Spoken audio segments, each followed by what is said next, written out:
What's up, guys? This is Bailey. What? Okay. And we are here with the Weightlifting Way of Life podcast. Yes, we are. I am Dr. CJ De Palma, physical therapist. This is Bailey Forrest, athlete, and Ryan Capers, coach, athlete, knowledge man, extraordinaire. Extraordinary. And we are going to let Bailey handle the show today. So if there's lots of pauses and stops, I apologize, but he's got it. You already know how that went. No pressure. Yeah, but we're going to be talking about how to prepare for your first CrossFit competition and what that looks like, how to do that. Just for the beginner, never done a competition before, just someone that's want to do something that's just a little more entertaining. First thing we're going to talk about is just what the training looks like going into it. As far as how far out, maybe you don't know when you're actually going to be doing the competition, so maybe it's a month out, 2 weeks out, or maybe you just decided the week of that you want to do it. CJ?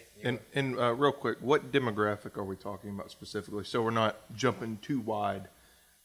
Oh, we're just talking about basic person that goes to the gym every day. So like a first-time competitor, roughly. Yeah. Awesome. Local comp. So we're talking local comp, beach brawl. Let's go with beach brawl. Beach brawl, baby. Spring beach brawl. That's right. That is so hard not to say with an R in beach.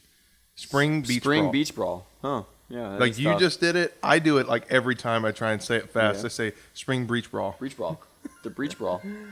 We have beach ball at the breach brawl. Bad podcast. Yeah, 0 for 1. All right. Well, see, you guys know that static? That's Ryan's phone now. He yelled at me for that once. So spring beach brawl is coming up, formerly known as Feeding Frenzy, which is a team-only competition.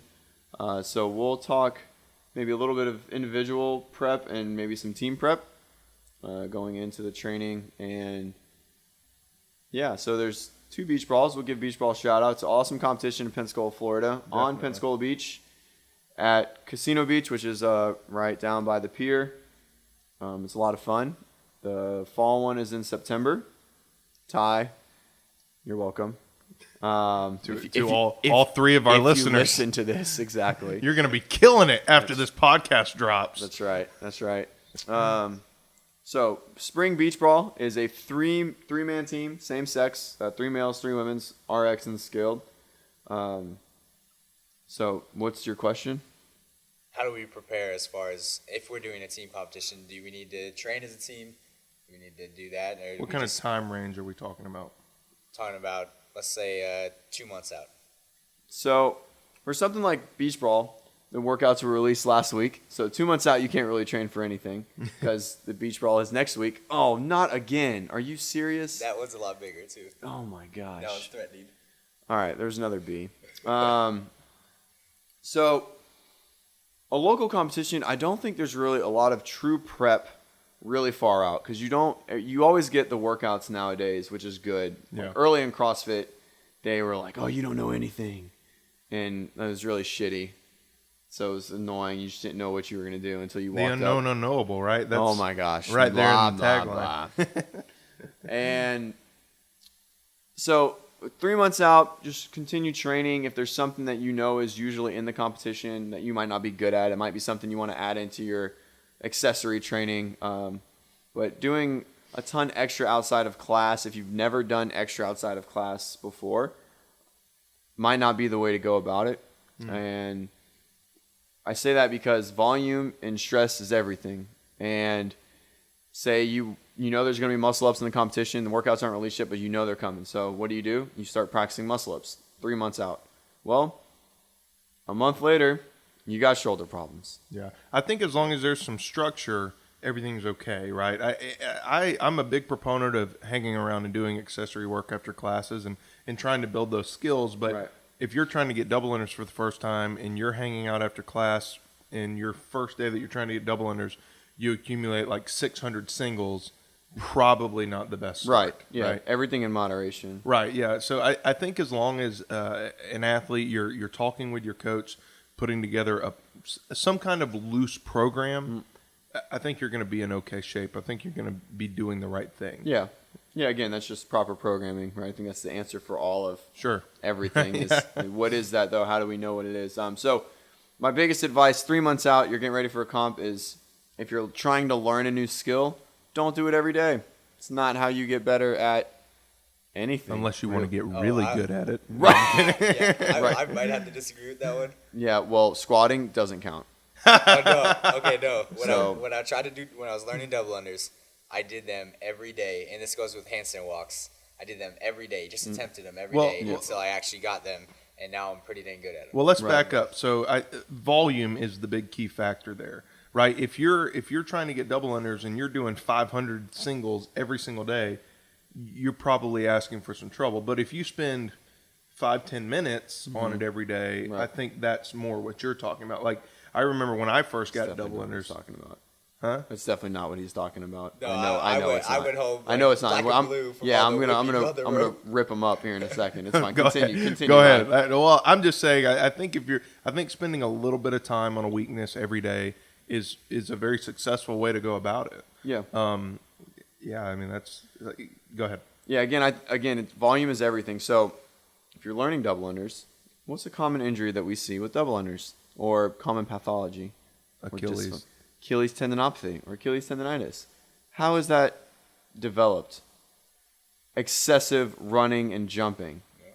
So, you're an athlete, you ran a lot. But for most people who are trying to learn double unders, they don't look like you. And I'm going to leave it at that because they don't.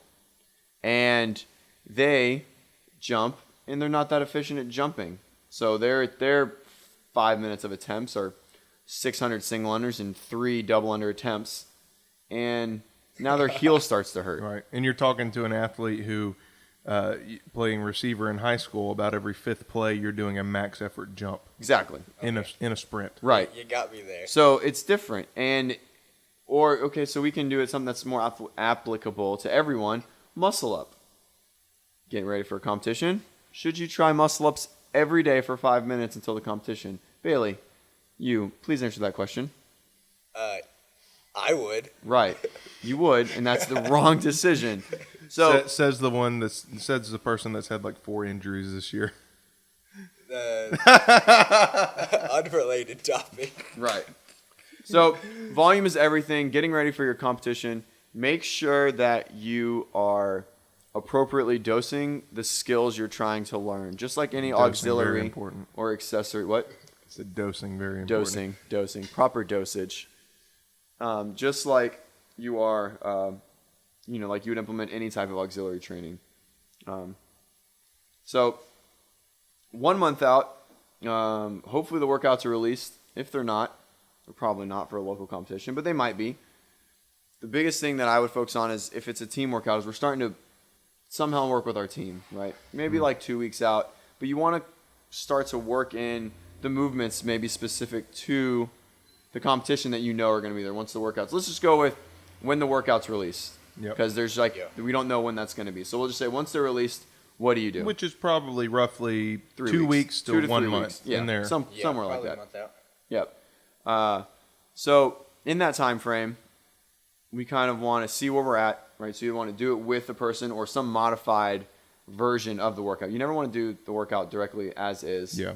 Right when it's released. Well, I think what it becomes is we take, from that 3+ month out period where we're actually talking about developing skill. Mm-hmm. Now we're a month out. Now we're starting to figure out what the workouts are. Now we're talking about skill efficiency. Right. So how well can we do these things? How well can we cycle these movements? How well can we transition? Which, as we all know, is how you win a team competition. Is good transitions. That's right. So it's the only way efficiency between all the members. Now, how would that change going into a week out? Would you do anything like tapering, or would you just stay the course, just keep on doing what you're doing every single day? Let's talk about a little thing called delayed transformation. I don't even know what that is. Can you enlighten me? So delayed transformation, in the loosest way to explain it possible, is just tapering. So anytime that you're finally getting into a recovery period and you've accumulated all this stress over a long period of time, hopefully the last 3 weeks before the competition, you've thrown a ton of volume at yourself, not to the point where you're becoming overtrained, but where you're hopefully in that quote unquote overreaching stage. Hopefully you've done that well enough that whenever you take a few days to taper off, right, not meaning that you're doing nothing, but slightly decreasing volume, you're going to be able to peak into the competition. Okay. Let's hear your take. That kind of went over. Yeah, over that was intense. That was very, very intense. So I believe for the local competition, if you feel that you truly need to taper, I think you're looking at it a little bit of a wrong way. If you're only doing class ever, then maybe. But I also don't think class is taking you to the point of that you need to take a week and back off. Right. Absolutely. Normally competitions are on Saturdays. We rest on Thursdays anyways, or have a light day on Thursday. Take Friday as a light day as well, or work some skill. Yep. That's about as much as I would do. Okay. For spring beach ball, I'm going to be honest. My buddy's coming in town. I'm probably going to train till like midnight on Friday night. But Yeah. I'm going to hang with him. He's not going to be. I don't ever get to train with him, so we're going to train. And Well, just like we always talk about whenever we have these conversations, intention and goal is extremely important, right? Obviously, you're doing the spring beach ball with your buddy. I mean, are you wanting to win? yeah, well, I'm not Is doing that it. your I'm number not, one goal to yeah, win? it's to win. Or is number one goal to have a good time? Well, it's to have a good time, but Right, I'm not doing it with him. So Oh, I'm he's sorry. coming in town, so I don't get Okay. to train with him ever. So I'm still going to win. I'll back up anyway. Oh yeah. So I'll back up. If we're trying to win, I think obviously your training needs to look very different from the person that's going to class. Once a day. Right. They're training for an hour a day because they work a 10-hour job every day, right? It's a little bit different situation. If you are that person that's training in your class once a day, probably don't need to taper. When I was talking about taper a second ago, I never said intensity. I only talked about volume, right? So to kind of cross over a little bit, for my weightlifters, they're lifting very, very heavy, sometimes up to the day before the competition, right? I've had weightlifters take a heavy single squat the day of the meet, right? A lot of times we'll do a heavy squat or even a heavy lift the day before, right? Any lifter, any weightlifter I've ever had, we're working up to some heavy lifts 2 days before. So in weightlifting, to me, strength training is strength training, right? CrossFit is still a strength sport at the end of the day, along with an endurance sport. I think in keeping your intensity at a high level is very, very important. Okay. Right? Volume, not so much. I think volume is the big factor we do need to waver in terms of tapering, right? Sure. And in CrossFit, because CrossFit is a sport of accumulating volume, a taper should be very short. Like a weightlifter needs to taper over the course of really and truly multiple weeks. A CrossFitter needs to taper over the course of a couple days. Right. Okay. Yeah. Well said. Appreciate that. Well said. Now let's go back to injuries, and maybe you're doing these classes and you have a nagging injury or something, or maybe you got to get an acute injury in one of the workouts, whatever.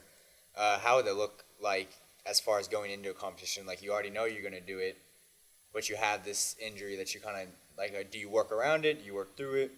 Again, I think that's where your goals come in. Is You like, got to beat the pain into submission. yeah. Well, I mean, if you're gonna compete no matter what, and you like, so this is where your local competition is not that big of a deal as like something that might put you out for 3 months. Example, open. You have Achilles tendonitis. 18.3 comes out. Are you gonna win the open? Are you going to regionals, or are you even gonna win 5th in your gym? No. You probably shouldn't do 600 double unders. Right. Or even attempt to do it remotely. Yeah. It's probably not a good idea. Now, if it's not that bad or whatever, the goal of competition is always to win or have fun and do your best and blah, blah, blah. But if you're okay with the repercussions of it, do whatever you want. I always tell everyone, when it comes to competing, I'm going to advise you to do what I think is right, but you're going to do whatever you want. And if you're going to compete, run through it. It's going to hurt, and you're probably going to have a really, really bad time afterwards. Yeah. So, I mean, it's hard to, again, it's goals. Like, if you're going to win this competition, I mean, it's spring beach ball. I don't even know if there's a prize to win. So is it that important? If it is, then go for it. Then it's 100% worth it. But if you can't sit there and say it's not that important, or or it is that important, then no, then you shouldn't train around it. Then you should be smart and change your training completely and not do the competition. So do what Sam Briggs did. tear a ligament Dude, in her elbow. Sam's on a whole nother list. She already did this once. Yeah. 2015 when she broke her foot. Yeah. And she qualified. She did the whole regionals. She walked in a boot for the whole summer or the whole spring. And then won. No one even knew she broke her foot. It was insane. But crazy. Again, she'll win. I mean, she'll win if she can go to the games. She'll win it. Yeah. So I mean, that's a job for her. That's money. She had to withdraw, right? She withdrew from the individual competition. With the torn ligament, the torn UCL, which I'm pretty sure is what she tore. She won. She qualified as a match qualifier. Wow. Okay. See, I thought I saw that she qualified, but then I was confused. She qualified for regionals and she qualified for the Masters qualifier first, obviously, and she had to pull out from regionals because it's too soon. But they were like, "Oh, you'll be ready in August," so she taped it up and did 4 workouts. Nice. All in one day. So Probably. I think that's a prime example of what we're talking about, where if you're trying to make it to the games, right, or in any capacity, hell yeah, tape it up. Let's go. Let's get it done. As long as you're not about to end your career on something, right. Even then, it might be worth it. If you're looking at somebody like Sam Briggs, where she's towards the end of her, don't tell her that. Senior career. I don't know what you call it. I mean, she's a Masters already, so. Well, I mean, so somebody like that, I mean, go for it. Yeah. Because really and truly, the older you get, the less likely you are to qualify as a senior. Right. You know what I mean? Not a Masters. Right. So I think that's a smart move on her part. Now, if you're the 35-year-old mom that's showing up to CrossFit 5 days a week, because your friend does it, and you want to do the spring beach brawl together, probably don't want to push through that. Right. Exactly. You probably want to be smart. Probably want to work through it, and go talk to somebody like CJ or your coach or somebody that knows what they're talking about and help you figure out a plan for the injury and get prepared to be able to go into the competition at the best self you can be. Right. Yeah. So, what about letting your teammates down if it's a team competition? What do you think of that? Tell them to shove it up their ass. You got to worry about number one. Yeah. What are you talking about? Letting them down? But, it's if you're if there's no letting them down. It's not regionals. It's different. I don't know. They so these people that. I mean, that's fine. Then they need to check their priorities. It's not that big of a deal. Like your longevity and like your health and your quality of life is much more important than spring. Whatever. Sorry, Ty. It's important. It's important. Spring beach ball is very important, but your quality of life is much more important. Yeah, absolutely. If you think that you have a serious chance you can't train for 3 weeks, 6 weeks, 9 weeks after a competition because you knew that you were going in with some serious, biceps tendinopathy and there was 45 muscle ups and you had to do 26 of them. Guess what? If you decide to do that, great, but just expect the repercussions. It's going to be a long time. Yeah. Very likely. Not all the time. We're not talking in, black and white here, but this is very likely that it's not going to turn out in your favor. Mm-hmm. Okay. So I advise against that overall. Okay. Well, going on to our next thing, talk about nutrition. Nutrition leading up to it, that day before, whatever it is. What are you going to eat? Me, so specifically, night before I'll eat like a normal dinner, probably a meat and sweet potatoes, some form or fashion. Emphasis on the sweet potato. Yeah, for sure. Just making sure. Probably have a beer. I normally have a beer or a nightcap. All right. Helps me sleep. And Okay. I'm more of a melatonin guy, but hey, I mean, whatever yeah, does it for you. It's within your normal without reducing the ability to synthesize protein, things like that. So it's not excessive. I'm not going out and getting slammed. Right. Although that's definitely been a thing. I mean, unless that's normal for you. I mean, if that's normal for you, then by all means. Yeah. Morning of, I'll wake up. I'll do my eggs, spinach, and sweet potato. So I can do it every morning. I'll probably bring yogurt and granola. I'll eat my normal day. I mean, my day of training is very similar to I train multiple times throughout the day. Not the intensity, but because of the way my work schedule is right now, I'm training in the morning and in the afternoon. Right. So, And obviously you're the exception that your training matches the competition. Now, Yep. for being someone that is there, for the average person that comes to class 5 times a week, what should their eating look like for the competition day? yeah, I mean, definitely you don't want it to be too heavy. Keep it light. What does that mean? I wouldn't eat, like maybe heavy greasy foods in the morning. A lot of it. You can eat some. I'm not saying don't eat bacon. You should always eat bacon. So probably shouldn't hit Waffle House on the way to the beach. Probably not. Waffle House is dangerous right now. You can't go to Waffle House. Why is Wait. that? Are you serious? You don't watch the news? Who watches the Oh news? man, there's like shootings. I don't like to be sad. There were like God, it's so bad. They're like shootings. There was like some lady got arrested, and there's this big like oh my gosh. prejudice issue, and then there was a murder. There was like killings. Oh my yeah, it was goodness. insane. All at Waffle Houses. Wait. Yeah, different Waffle Houses. One was in ones. Mobile. I think the other was in like Tennessee. I don't know. It was intense. It was a serious week of Waffle House encounters.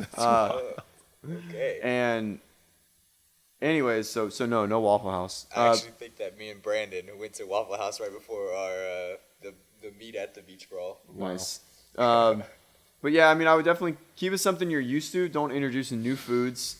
Do something that you're used to. If you don't eat breakfast, you need to eat breakfast. You need to eat breakfast anyways. So for those of you who are listening Yeah, and don't start eat that breakfast, something you should do. It's healthy. Wait, why? Why should you do that? Why? Yeah. What if you just delay your breakfast? Are you talking The- delaying because you eat one meal a day because you have bad eating skills, or are you talking about like fasting? In the line of fasting. Are you Wait, sure? You're trying to put your food into like a window. That's called intermittent fasting. Yeah, yes. yeah, I know it. Okay. I'm just trying to. Regardless of the different eating styles, eating breakfast every day has been shown to do a multitude of things, Yep. including increasing your daily basal metabolic rate, increasing energy over the day, and also increasing cardiovascular health. Do you fast? No. Oh. Not on purpose. What was? Yeah. So that's not intermittent fasting. Sometimes just because I'm. That's called accidental fasting. Right. Accidental fasting. I couldn't find food for the No, day. I mean if you're not used to training over a whole day, so we're talking about the person who does class every day. If you're not used to doing multiple workouts in a day, it's not something you do consistently. You need to eat breakfast because you will be tired, you will be exhausted. The intensity during competitions is much higher than in class, no matter what you want to say. Even if it's a team workout, you are going all out. All right, and your exhaustion will be there. So I would definitely say eat a breakfast. Don't make it too heavy. Make sure you eat a carb of some sort. Okay. Well, what do you eat between events? You can do. I know a lot of people do like the goos or whatever, protein bar, things like that. I think Ryan hates like all the glucose stuff, Gatorades and goos and things like that. Well, I mean, in this is obviously a competition setting, so Sure. anything that's Is going to that help different? you. Anything that's going to help you keep a little bit higher blood sugar, I think is going to be beneficial, right? We understand through any time we're doing high intensity training of any sort, we're decreasing our blood glucose through all of it, right? Because our body's constantly trying to restore it into our muscles and trying to keep us energized through everything that we're trying to do. So we need to be getting in something into our bloodstream to help us, not pass out, preferably. Right. Yeah. Cramp. Or cramp. Yeah. So I know a lot of people do they do a protein bar, post-workout shakes, things like that. Those are really good. Like a high carb post-workout shake, I think is very important.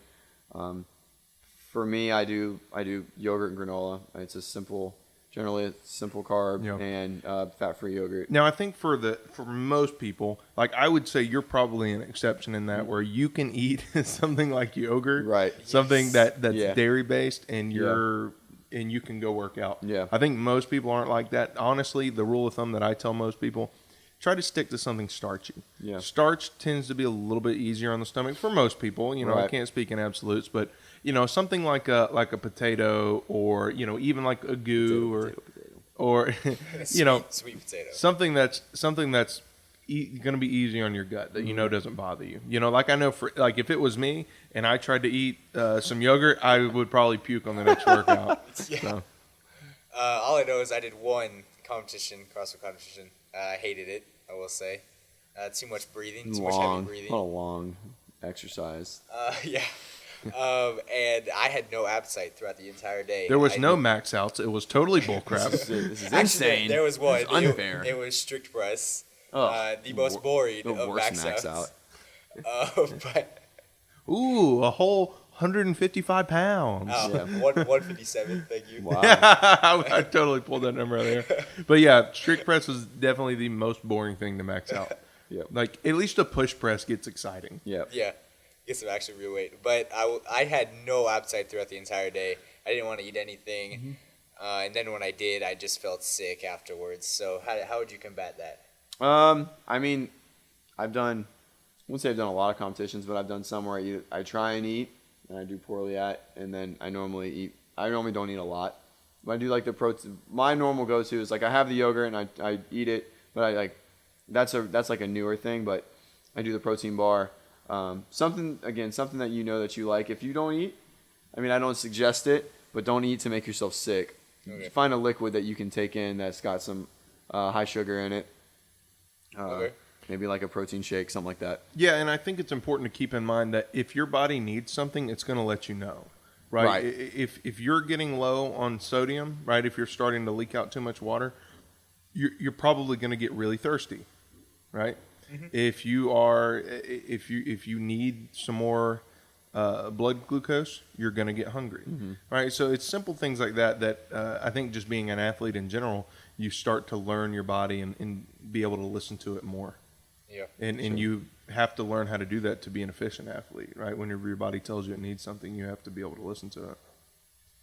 Okay, now let's go into as far as the actual competition goes, what that looks like being in the competition, because it is drastically different from just doing the classes every single day. Classes, you have no one actually really watching you, counting your reps, all that stuff. As far as judging goes, there is someone watching every single movement you do, what that looks like as far as the quality of movement, and doing it to the standard of the competition. How do you deal with the judges sometimes? You yell at them with every ounce of your body. Yeah. And you scream at them and you tell them they're worthless. No, I'm just joking. If you intimidate the judges enough, they'll give you those They'll reps give back. you the reps. It was a bro rep. The biggest thing that you have to know is like it's not in your control. So you just do what you can. You listen to the judge. Hopefully the judge is verbal with you and saying why you missed your rep. If not, you just do what you can. If you just keep getting no reps, you just keep going, trying to improve your rep. Don't worry about what other people are doing. You don't they're not locking their elbow out. No one cares. I mean, actually, everyone cares. You can't do anything about it at that point in time. I think that's what separates well-run competitions from terrible competitions is consistency in judging. Oh, yeah. Well, I think a lot of that has to do with the amount of prep for the competition and things like that. Right. Yeah, I mean, getting a lot of judges together that for any competition is really hard. Fair, but at the same time, I think as the head judge or the organizer, you need to have some clear-cut standards for what they're looking for, right? If you get up there and you say, all right, we're going to do wall balls, you need to squat and you need to throw the ball and hit the target. You guys know what that looks like, Right. That's not good. Yeah. But if you say, all right, you need to look down here and see that their hip crease gets below the top of their knee, Sure. define what both of those things are, Yep. and then we need to see that the ball actually touches this circumference of the target. Right. That's different, right? Now you're telling the judge exactly what they need to do. Sure. Sidebar closed. Right, sidebar closed. Then you have the judges who, maybe are a little light, right, a little lax on the standards. Then you have the other ones that live to no rep you.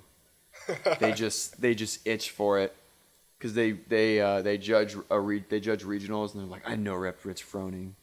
They love it. It's like their hidden glory. Brucey's time to shine. Yeah, exactly. Yep. It's their claim to fame. Yeah. I made sure Matt Frazier lost the CrossFit Games. I no repped him on his rope climb. So I think the judging is just always focus on what you can control. Yep. So if it's a movement fault, that's you. Fix it.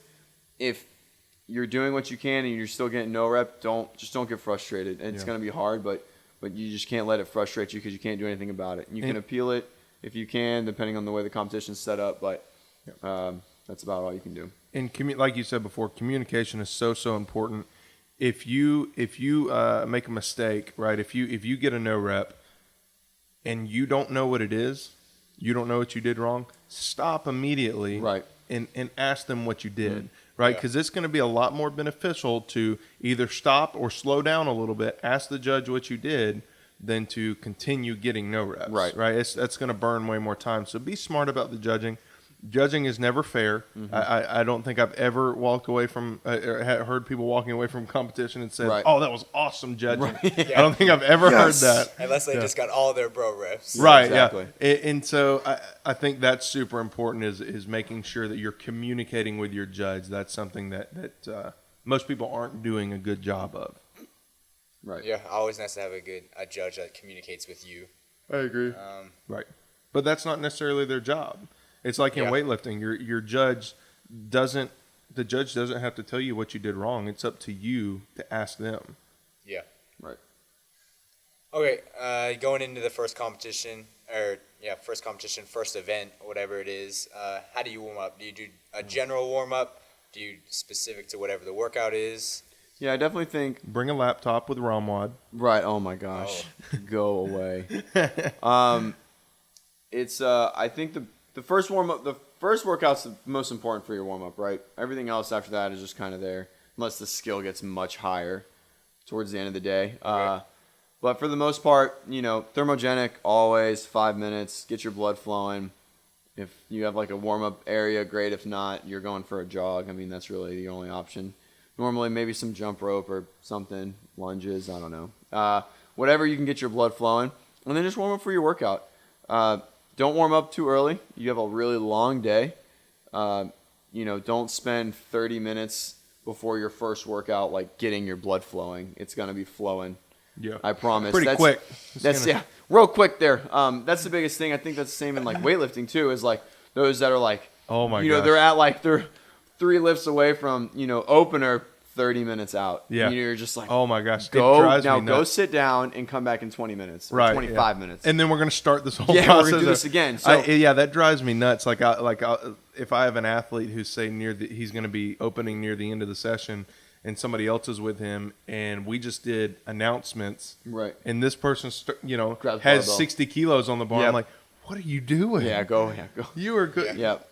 Now I know you're going to bomb out. Yeah, exactly. And it's like clockwork. Yeah, I dang. see it every single meet. No, serious. Well, seriously. I mean, these guys are back there destroying themselves. Whenever they're probably, judging by how excited they are to lift weights, they're probably that same person that is doing their sets back to back to back in training. Right. So they are not used to taking long breaks. Right. And so now they're going to go up there and probably with a long break because at some point they were like, I'm at 90% of my opener. I probably should slow it down a little bit. Right, exactly. So, and it's the same thing in CrossFit. If you're spending 45 minutes warming up and in your classes you spend, 5 to 15 minutes, you're probably setting yourself up for failure. Yeah, I think it's so, don't overdo it. It's a long day. You're going to warm up multiple times. So warm up specific to what you need. Don't worry about doing too much. Okay, so just keep it simple. If you have to open up a certain movement, open up that movement, and get right to it. Now, something really important, I think it should be noted for anybody new starting out into a CrossFit competition is, once again, listening to your body. And if you, say your first workout that you did of the day, you blew out your hamstrings or something. Your hamstrings are on fire, or your quads are exhausted, or your shoulders are tired. Let's spend a little bit more time getting those muscles prepared, right? Or if you say your knees got really sore. The first one had a bunch of running, right? And your knees are a little sore now. Let's spend a little bit of time getting your knees to chill out a little bit. Right. So don't do the same copy and paste warm up every time, unless that's fine, right? So if you have an issue or you feel like something needs a little bit more TLC, let's do that. All right. If not, if you feel perfectly fine for every single workout, then sure, whatever. Do the same warm up as long as you're kind of catering it a little bit more towards the movements that you're going to do. Yeah. I know when I did mine, I kind of just warmed up for the first workout, and then just didn't do anything for the rest of the day other than maybe like a little bit of foam rolling, but then just jumped in every single workout like it was whatever. Foam rolling. Yeah, it's whatever. Yeah. You just roll a little foam. Right. You never roll foam? Yeah. Okay, we'll talk about what you wear in a CrossFit competition, or lack of wearing. Right. Well, I think this is very important. Definitely. Look good, play good. Right. Look good, train good, lift good. Jorts and a crop top. Right. Always. Ooh, crop top, always a Yeah, good definitely choice. crop top. We're talking about guys here. Right. Obviously. Absolutely. Ladies, calm down. Talking about guys here. And Ladies, short sleeve shirts and pants. yeah, pants. Yep. Definitely. I think it's important to match. You need matching shirts with team name on there. If Right. not, you are underdressed and You don't need care. we just need to get the hell out. Yeah, Okay. definitely. Okay. So yeah, I need full dedication from everyone around me. Now, do we all get the same haircuts? Absolutely. As long as it's not like your two. Yes, we all get the same haircuts as long as it's not either one of We yours. need the Alabama comb over, right? Oh yeah, the Alabama. I call it Alabama flip. Is there. Alabama flip. No, I mean attire is whatever you normally wear. Don't wear anything different. To be completely serious. Sorry to make this a serious topic. It was more of a joke. We'll probably don't lot- want to make that the day that you break in your knee sleeves for the first time. Or Right. wear yeah. your Or new new Metcon shoes. 4s. Yeah. Oh man, dude, some of those are pretty legit. Yeah, there's some pretty fire ones for it. Yeah, attire, same thing. Nothing. What you normally wear. Don't do anything different. If you have a shirt, I wouldn't wear the don't wear the competition shirt. No, that's not cool. Yeah, don't do that. Oh, I did that. I know. You look like someone that would do that. You're like, dang, I don't have any shirts today. I haven't done I drove here without a shirt on I somehow. haven't done laundry in 3 days. I have no more clothes. That's exactly what I did. I just showed up and I was like, well, we got to match somehow. Yep. So you match by just taking off your shirts. Right. Yeah. Well, and then if you're a guy, you're just like not wearing anything. Yeah. It's no big deal. You right, just it's walk 100%. around. And if you're a girl, you're usually not wearing much any- of anything as right, well exactly. either. But Fleo shorts and sports bra don't really count as clothing. that's barely clothing. completely okay with it. That's sensor Stop bars. that. Hey, Stop. And next topic. That's why you go to Bailey. the CrossFit competitions. Continue. We'll just move on. Yeah. We'll move on to team names. Team names. How do you choose a team name? It's required to be a pun, and Absolutely. 100%. It's in the CrossFit guidelines, like Right. in the rule book. Yeah, in the rule book. Yeah. It Yeah, says every local competition. unnecessary. So I think it is very important, but it can't be like squats and snatches. We get it, everyone. Right. Or Hakuna Masquata. Okay, we've heard that Yeah. one 500 times. That's the It's first not time I've funny heard that. anymore. Right. Yeah. I was I on think it's pretty Reddit. good. I was on Reddit just looking up some, and it On was Reddit. like 20, and they're like, I've seen it 7 times. Or there was multiple teams in the same competition with a name. I'm like, you're exaggerating. I was like, those are funny, but yes, they are overused. There are some that are overused. Be creative. Have a good pun. You can just go on Reddit, just use one of them. Yeah. That's okay to be overused. Yeah. It's As long I as mean, no one else in the competition has it. Yeah, that was it. If someone else in the Not competition, cool, you got to man. change it on the spot for sure. Yeah, you Yeah. got to Oh, come with definitely. backup plans. Yeah. Yeah. So you have multiple shirts with multiple names. Yeah, on it. Yeah, that's right. You, So you got you- I mean, shirts. you need to spend a few minutes cruising that start list. Making Right, you got to sure go to the nobody- bottom. Yeah. Yeah. Yeah, you can't just like go with the first thing you see because then someone else did the same thing. And you might even get a strike of inspiration from the start list. Yeah. you know? Exactly. Anything else? You got an example? VAR. So our team name Oh yeah, For- this is great. for Beach Brawl, Spring Beach Brawl, it's me and 2 guys from Mako.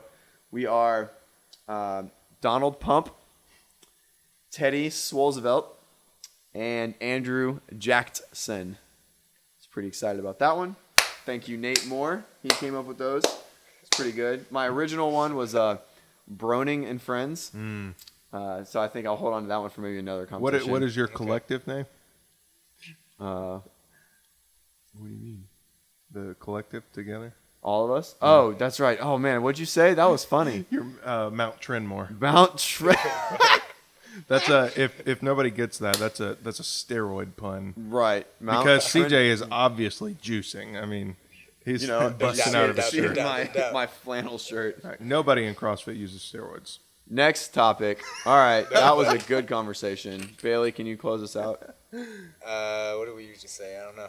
know. Well, this is Bailey for the Weightlifting Way of Life podcast. We got PT, CJ, Dr. CJ DePalma, the movement doctor. CJ, please take this train wreck All right. over. Thank you guys for tuning in.